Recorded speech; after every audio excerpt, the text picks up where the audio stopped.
Good morning बच्चों। कैसे हैं आप सब लोग?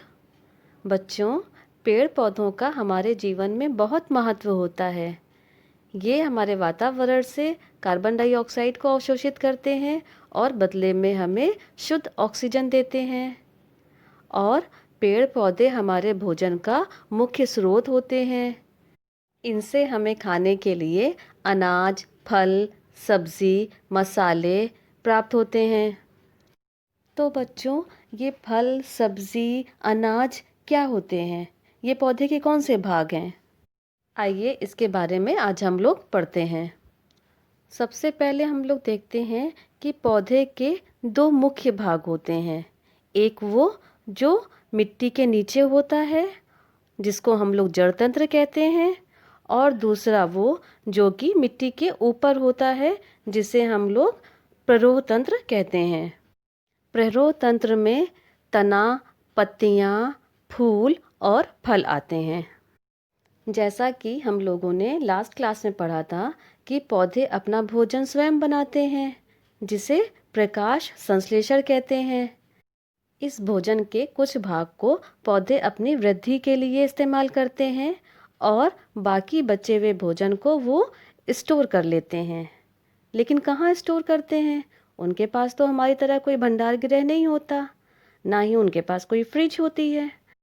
तो पौधे बचे हुए भोजन का क्या करते हैं?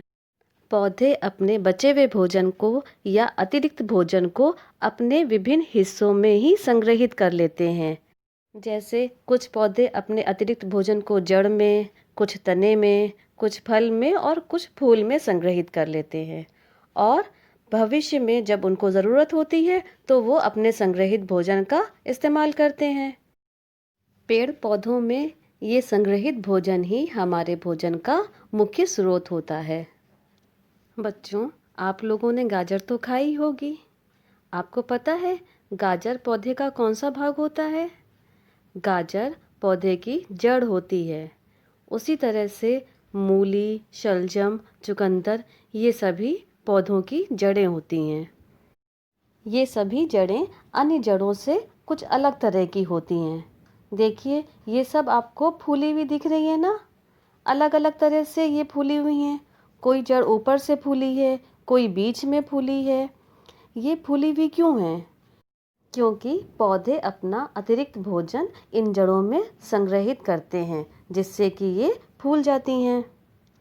अच्छा बच्चों, अब ये बताइए, क्या आपने पौधे का कोई तना खाया है? याद कीजिए, आप कोई तना खाते हैं?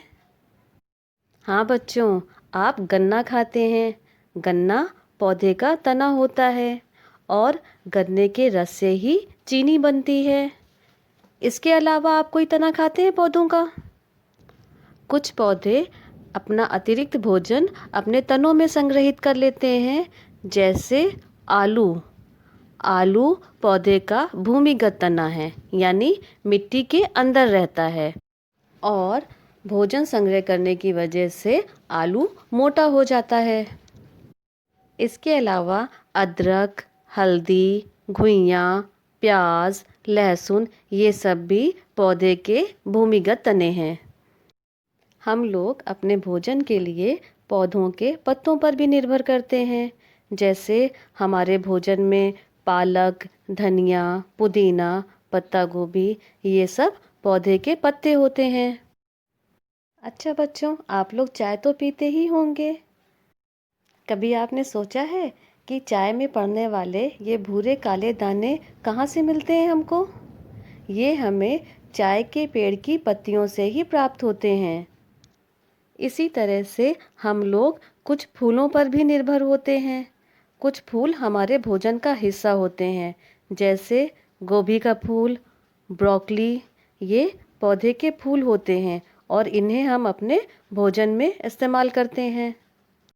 बच्चों, क्या आपको पता है हम लोग पौधे के बीज भी खाते हैं? हमारे भोजन का मुख्य हिस्सा अनाज, जैसे चावल, गेहूँ, ये पौधे के बीज होते हैं। इसके अलावा दालें जो हम लोग खाने में खाते हैं, वो सभी विभिन्न पौधों के बीज होते हैं।